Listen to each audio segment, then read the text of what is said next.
Who's wrong and who's wronger? In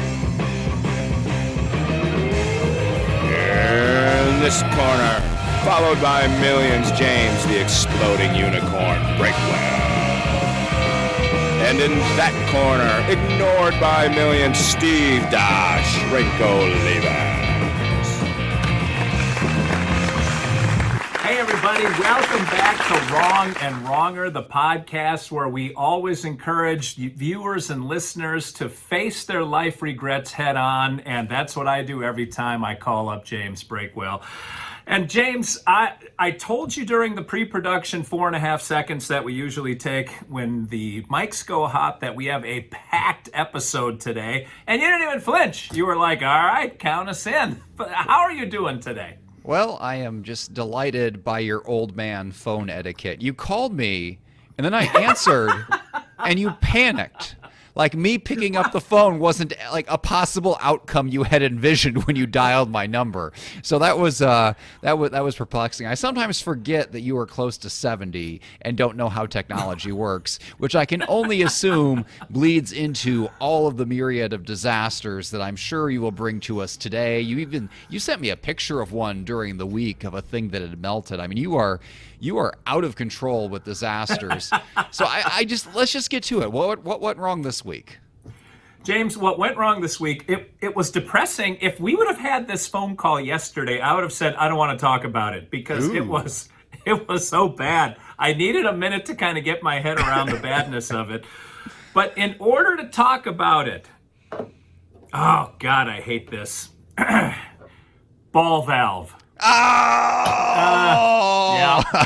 Yeah. You just dove on that grenade right off the bat. Wow. You weren't going to use synonyms for the next 20 minutes for this story? I cannot go through this story without saying ball valve, but here's also how I justify this.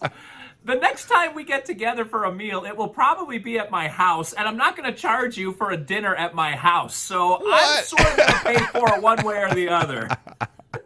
You are officially the cheapest man alive, but I'm going to allow it because you've dumped your entire life savings and then some into whatever it is you call this property now.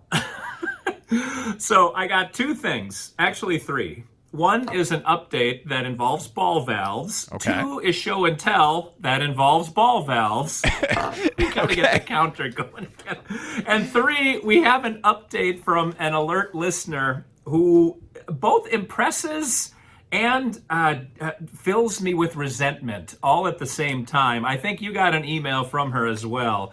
But let me just start with this is a bad one, and it might be the worst one that we've had so far. Wow, that's saying something. So the small cabin, which has absorbed most of the money we've poured into this place, and it continues to be one effing thing after another. Ooh, I'm a little emotional talking about it. Pissed off still. But so Mrs. Steve finally took off. I told you the shower was dripping into the wall. So we shut the water off. This is where the ball valve gets a little tricky.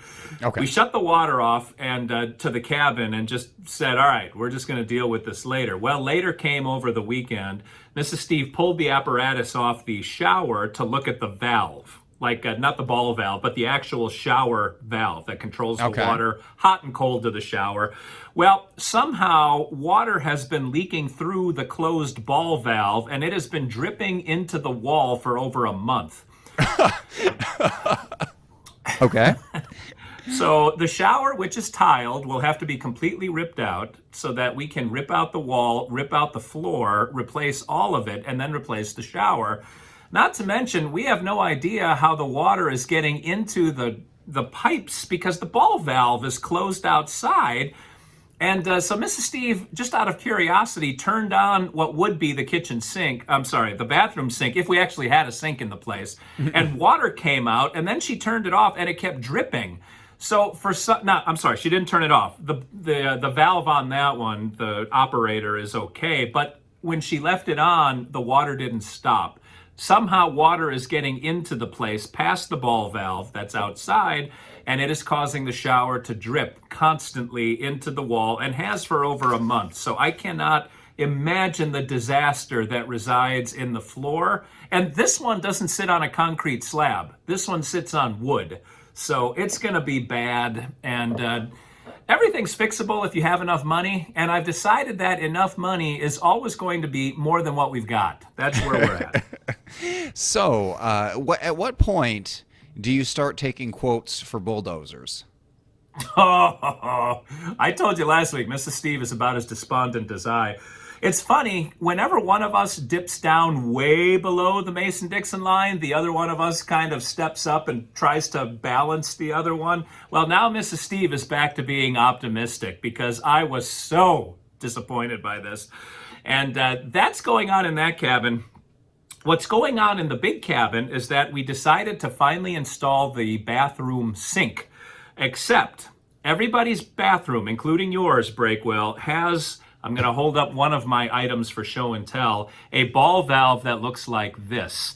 Now, I sent you a picture of two things I was going to show this week. This was not one of them because these did not leak at our house yet because we didn't turn the water on to them. Now we come to find out these leak in our house, the big house, and so we have to replace these things too. But I just wanted to mention, all of you next to your toilet, you have one of these, and under your sink, both bathroom and kitchen, you have two of these, one for the hot, one for the cold. And you can't see this, James, but as I turn the handle to close it, you will see a little, let's see if I can line this up right. See the ball that goes? So that's why they call that a ball valve. There's a metal ball in there that turns off and on when you turn the handle. A plastic ball valve looks like this. And we have this extra on our workbench because something will invariably fail. All of you have these outside of your house from the main, and it works the same way. This is a little harder to turn, the plastic ones. Holy cow. All right, so you see the ball inside opening and closing. That makes it a ball valve. When the handle, whether these are metal or plastic, is parallel to the pipe, it's open. When it's perpendicular to the pipe, it's closed. The last piece of show and tell, I told you I would bring the piece of pipe that got broken when they were digging the foundation for our garage. The giant corkscrew on front of the skid steer did that to our pipe. And I saved it. I thought this will go in a shadow box of everything that's gone wrong with our cabins, and that shadow box has now grown into a full museum. So there you go. So that's what I got going on, James. We got to replace these things in our probably kitchen sink and bathroom sink because they're shot, and that's going to require turning the water off to the entire plantation. And last time that happened, it wouldn't turn back on. So it's a mess. It's bad. It's all bad. It's always been bad. It always will be bad. And I can't believe talking to you is slightly less bad than everything going on at the ranch. We have officially hit a new low. I mean, that's Yeah. beyond question here. So weren't those joints like in the house? Like, aren't those new? Aren't the Ball what's? valves inside the house. I mean, like, this stuff outside is somehow ancient, even though the place has only been unoccupied for 3 years. But I thought you just redid all the plumbing inside. Like, aren't those brand new ball valves? No, we assumed that because these are almost indestructible that they would not leak, except obviously that was inviting the devil into our home because they do leak. So we now have to replace these. Even stuff that cannot go wrong is going wrong, James. Have you considered operator error? I mean, ball valves are so reliable that they're used universally in all plumbing everywhere, that yet on your property, the ball does not valve. It just does not stop the water, and sometimes it doesn't unstop the water either. Yeah. I mean, it's pretty consistent across the board that just balls do not work on your property. Balls do not work on your property. James, I'm going to never quote you out of context with that phrasing. Speaking of out of context, before we get further into your disasters, I know we're going to forget this, but last week somebody contacted us both to say that I was right. Do you want to dive into that? I've got the email printed out right here. Okay, good, because I was trying to search for it while you were going through your 95 disasters there, and I could not find it, so I'm glad you've got it. No, I printed it out because I'm a man, James. I will stand up and say when somebody has obviously misquoted me. But this is from a listener, I can't remember if I said this earlier, that I will deem from now on as the custodian of the Wrong and Wronger archive, because she will pour through this stuff and find like quotes that we have said, and it scares me that somebody's paying that close of attention.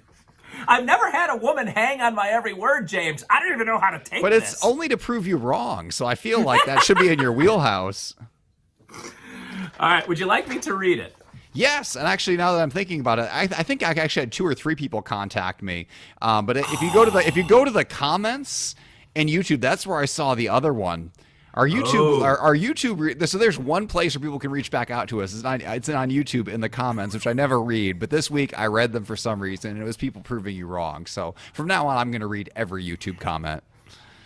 I always read the YouTube comments, and I must have let that one slip past me because I didn't see it until someone emailed, apparently both of us, because she mentions that she emailed you about this too. By the way, the name Jackie, it's funny. It's not completely like Pat, where you could go 50-50, male, female. Jackie shades toward female, but there's a chance that Jackie is male. I'm going to assume, because she's hanging on my every word, that it's a she and that she is smoking hot, James. Smoking hot. All right. Hello, Steve. I like how she begins very formally. My name is Jackie. I will omit her last name.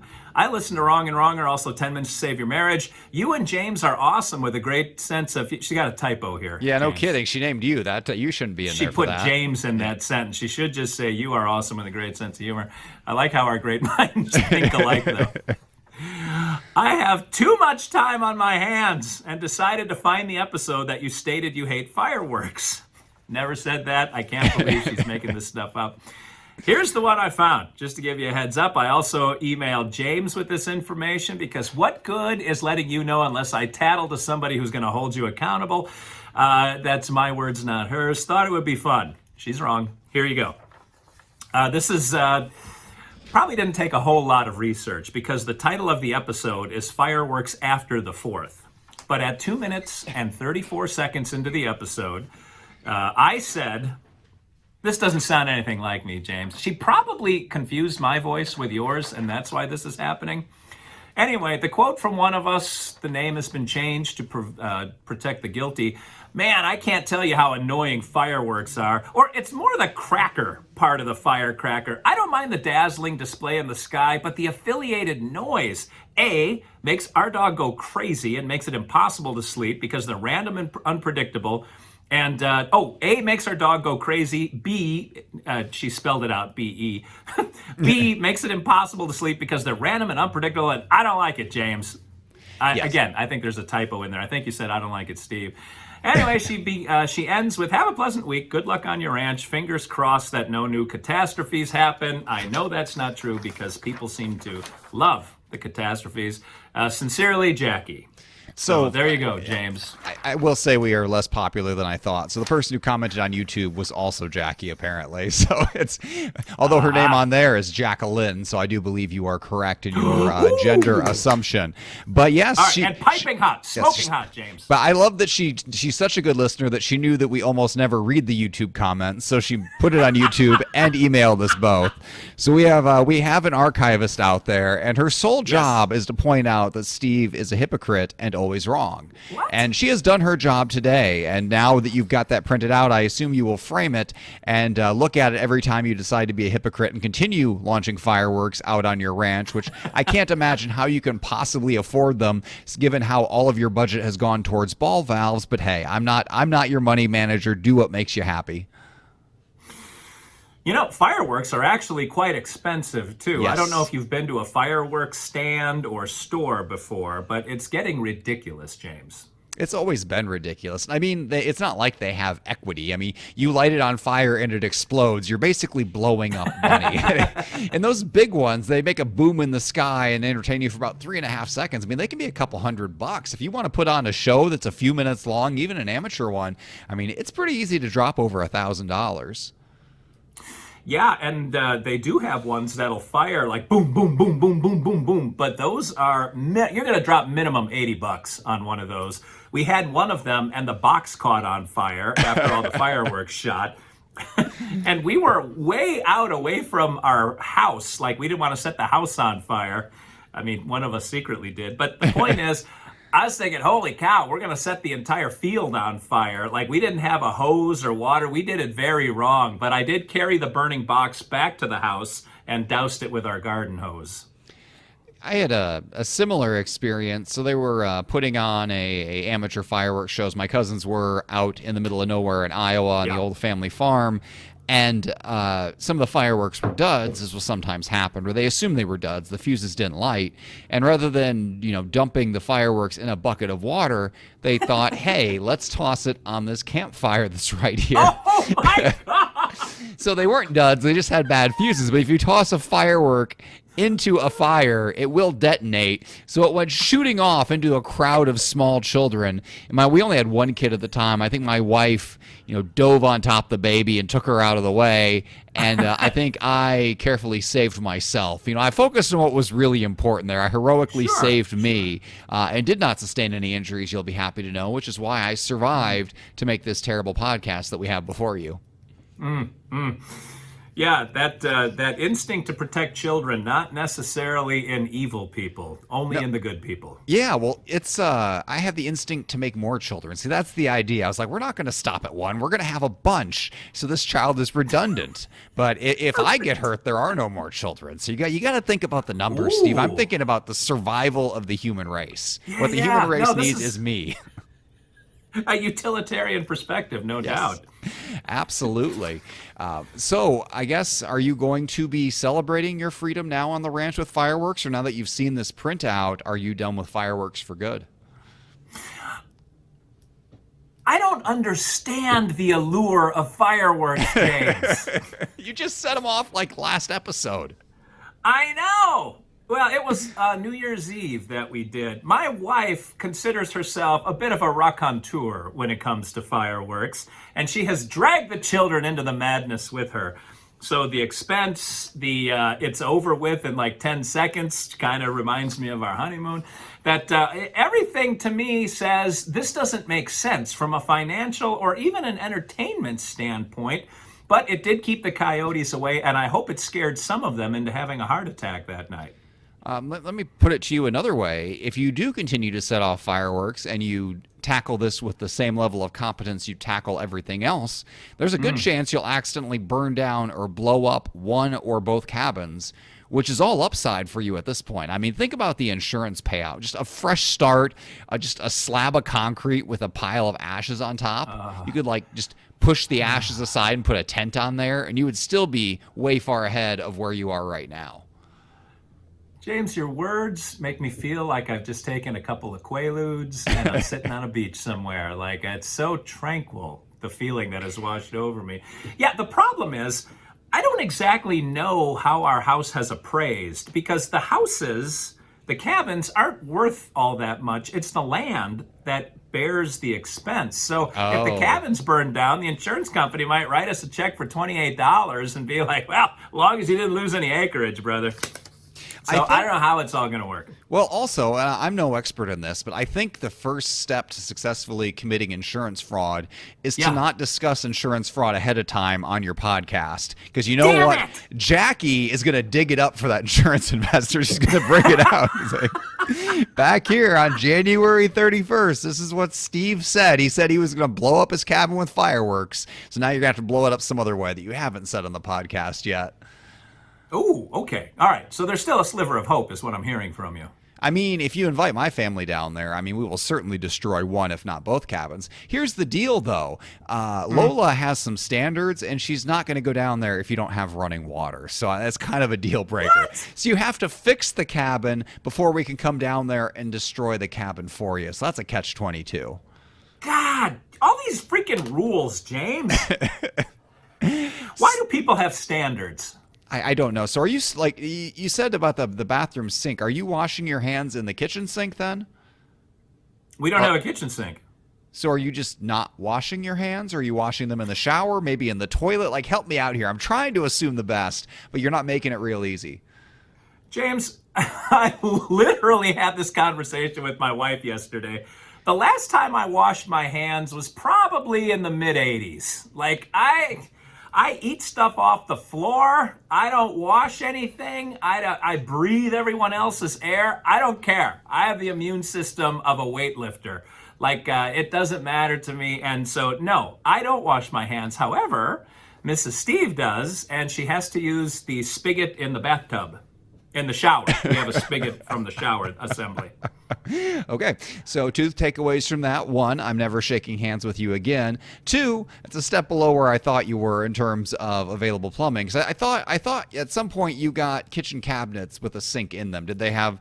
Did you not get a sink to go with those cabinets, or did I imagine the cabinets and they actually don't exist?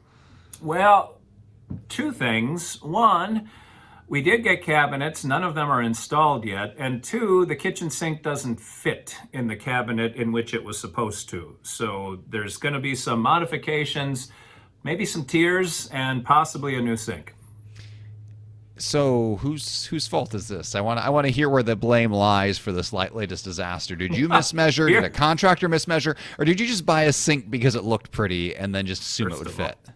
There is no contractor in this equation, James. Oh. No, Mrs. Steve bought the sink that she wanted and then bought a cabinet fit for a kitchen sink and realized within a few seconds of me trying to push the sink into the cabinet that it wasn't going to work. So she loves the sink, and I'm not sure how she's going to make it work with the cabinets, but she is mechanically inclined that way and will somehow engineer a solution. That's not a priority right now. Let me just put it that way. I'm confused at this point. What is your priority? Like, are you trying to get water back? It doesn't sound like you actually used water. I mean, if you just had some orange juice in the fridge, it sounds like that's probably enough liquid to get you by indefinitely. So what are you trying to fix right now? Everything is a priority. That's what makes this so stressful. Like, everything seems like it has to be done right now. And I keep reminding myself, in a year, if we just do one little thing a day for 365 days, we are going to be roughly 10% of the way done by next year, which is nice. Over the weekend, her project was hanging porch lights on the small cabin. So she wired and hung 2 porch lights up there. And it just seems like that is the steady by jerks progress that we are going to have to make moving forward, with a little bit of pressure to get some water in the small cabin because Son and some of his buddies are coming down for spring break and would like to not have to tromp into our house to both poop and shower. So, because the toilet doesn't work either. I hate to be the bearer of bad news, and you know how much this pains me. But if you do one little thing a day, but 3 big things go wrong, you're not going to be 10% done. You're going to be like negative 500% done. You are definitely moving backwards, not forwards. This place is 300% more destroyed than the day you moved in, which is saying something because it was full of drugs and sex paraphernalia and was unfit for human habitation. And yet somehow, after 6 months of money and blood and sweat and tears and whatever other fluids you've got over there, you've somehow made it worse. Yeah, it is like Hercules fighting the Hydra. Like, we cut off one head and 2 appear in its place. So maybe you're right. Maybe we'll go from the trials of Hercules to Dante. Maybe we should have abandoned all hope when we entered there. Alternate proposal. You hate those coyotes. Yeah. You hate this house. What if you let the coyotes move into the house? Let them destroy each other. Put your 2 greatest evils up against each other. I mean, would the house kill the coyotes? Would the coyotes destroy the house? Who knows? But you could be out there just in the pasture in a tent enjoying those deer. I love being out in the pasture. My biggest fear, James, is that some coyote with like a pencil behind his ear and a slide rule and like a short sleeve button down shirt is going to figure out how to fix all of this stuff. And then they're going to have that over on me too. Like, so far I'm losing the coyote war as well. And it's all been a big blow to my self-esteem. And as you know, I have so very little in the first place. I have noticed this as well. I mean, are these like the Acme Coyotes? They're going to be putting in catalog orders and bringing in catapults and all sorts of various contraptions to fix your house? Yeah, whatever they do to make sure everything goes their way and nothing goes my way. That will only further the narrative that has been so prominent in my life up until now. Well, I feel like if we end the podcast here, you're going to kill yourself. So as an upstanding human being, I've got to talk you off the ledge. So before we end, why don't you say 3 good things about the property that don't make you want to stab yourself or an animal? Boy, you're just like a bad marriage therapist. All right. Someone who's completely run out of options and just goes with all tropes. Let's see. I love the land. I could spend, and I love mowing the land. I could spend all day, every day on the BAM, just mowing. And I am going to mow off a good shooting range for us for when you get there. That's one thing. Number 2, I actually like our cabin. I wish we had a little bit of privacy because it's a big open room with a bathroom. But hell, we lived in a garage before this, so it's a much bigger open room with a bathroom. But everything kind of works, and I'm assuming the sinks will work whenever they get installed. But I just love it. It smells good, it looks good, it's laid out cool, and it's excellent. And 3, let's see. Do we run out? Boy, oh no! Coyotes notwithstanding, the wildlife around there is fun to watch. Hawks picking off field mice is fun to watch. Wife sent me a picture I'm looking for my phone. I'm actually talking into it right now. Wife sent me a picture of 8 deers up eating on right outside our porch today. So that's always kind of cool to watch. And we're still hoping to get wild turkeys. Mrs. Steve bought a female wild turkey lure to draw the males in this spring. So we're going to put that sucker in the yard and just watch them all try to dry hump the lure. It's going to be fascinating, James. Are you going to hunt these turkeys, or is this just like a weird fetish thing?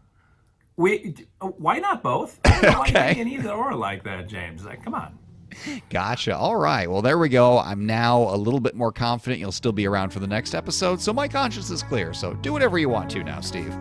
Well, I'm going to walk us out of here while I search for that cyanide capsule I keep tucked in between my cheek and gum. Until we meet again, this is Steve Olivas, the despondent and morally bankrupt Olivas, for James sitting on his high horse, gloating like a Cheshire Cat Breakwell, saying thanks for watching, thanks for listening, and as always, 2 wrongs can